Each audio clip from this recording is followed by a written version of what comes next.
obviously shot the ball phenomenally well.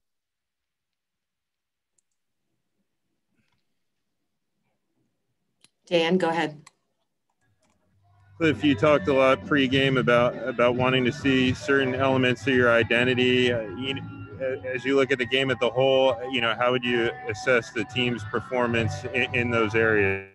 I mean, I think there were stretches where we were pretty good, and obviously against them, you got to stay with it. You over dribble against that team, they're going to take the ball. I mean, they're as good as anybody in the league. And the two things to me were, obviously his 3-point shooting was probably the biggest factor in the game. And then it was the free throw game, of which, like if you move the ball, like we did 3 of the 4 quarters the other night and spread them out, you can get to the free throw line, and we weren't willing to do that all the time. And then we fouled. So to me, it was the turnover game and the free throw game. And against the teams like that are so good defensively, you've got to be willing to play the same way the whole game. And we weren't willing to do that. We did things well in stretches, but not for 48 minutes. Josh Robbins, The Athletic. Steve, as you know, they had 36 points off your turnovers. Was that a product of their excellence or not hustling back as quickly as needed to be in those? Well, that's what's going to happen. I mean, that's, like when you turn the ball over, there's 3-on-2s, 2-on-1s. And plus that's where I'm going to say he made 3 or 4, maybe even 5 of his threes off their steals. So, you turn the ball over, you're going to give up fast break points. That's just the way it is. Josh, did you have a follow-up? On a separate topic, Steve, what did you see from Chuma tonight, just in terms of how he played and what he brings to the team offensively? Yeah, I think at both ends. I thought obviously he was terrific for a guy that hasn't played for a while. Terrific. I mean, he had a great first half, and he also does a lot of the little things. He's very smart, high IQ,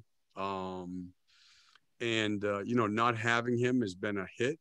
For our team, it's good to give him back, and he's going to take 2 or 3 games to get back into rhythm. But obviously, he got off to a very good start. Aaron Stoltzfus-Wesh. Hey, Steve, I know you guys are going through a lot, injuries, everything. But is this, 12 of 14 losses now, is this a byproduct of injuries? Is this effort? Is this talent? Where do you go from here? Well, I mean, the injury talent thing obviously is combined, right? I mean, look, we're look, the injury thing is the biggest thing. I mean, for sure. It's not just Markelle. If you look at it, obviously it's a combination of things. So that's where it starts. And yet again, I mean, it's, we can play better. You know what I mean? Like this isn't, to me at any level of play, when you lose guys, it's difficult at this level, I mean, they're all so good. You have a chance, and we're not playing well. I mean, it's not. So, I mean, what comes first? The injuries are the biggest factor, but we have to find a way to regroup here. We'll have 2 days off. I would also say this, the schedule's a problem for a team like that. Even if we had them all, let's be honest. If we had our whole team, we were picked like 9th or 10th, right? And we had a team that practiced well, got better when they practiced. That's an issue now. So, all those things come together. My job is to get them to play better, and we're capable of playing better than we played, for those 14 games. Josh Robbins, The Athletic.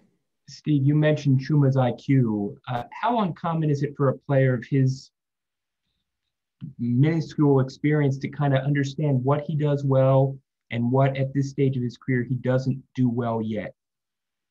Oh, I think it's become, I don't think it was that rare 10 years ago, to be honest with you, Josh. I mean, I think that with all the one and dones and things like that, guys, frankly, I mean, I've said this to you guys before, younger players just don't have nearly the basketball IQ that they used to. I think they're better skilled.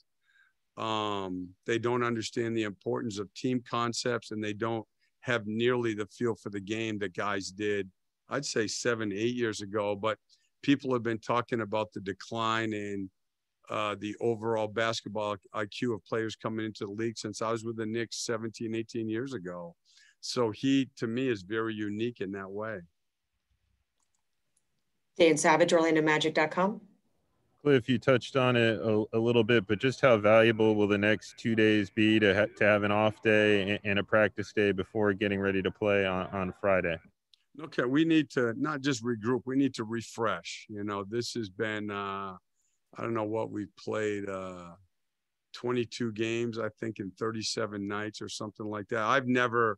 This is year 21 for me, and I've never been through anything like this other than, you know, the lockout years, you know, which are, but again, I mean, with, you know, then you take all the injuries that teams are having now and everything. This has been more difficult, in my opinion. Josh Robbins, The Athletic. Steve, how tough is it to evaluate Mo's progress in terms of his conditioning, et cetera, in several minutes late in the game? And what does he have to do to earn more minutes? Well, as I explained to him, I mean, the reality is this: our best position by far is the 5 spot, by far. I mean, Vooch is playing at an all-star level. Kim Birch is like, I mean, not just good now. I mean, Kim Birch is having a terrific year. So a lot of it is that. I mean, you know, he's playing behind 2 guys who every night it's not even close. Our best position is the 5.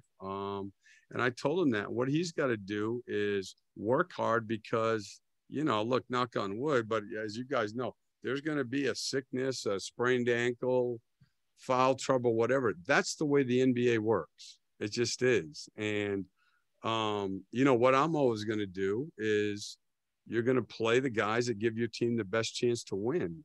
Those 2 guys are 2 of our, easy best 5 or 6 players right now. So, you know, I'm not looking to make a change unless we have to at that position. Okay, great. Thank you so much, Coach.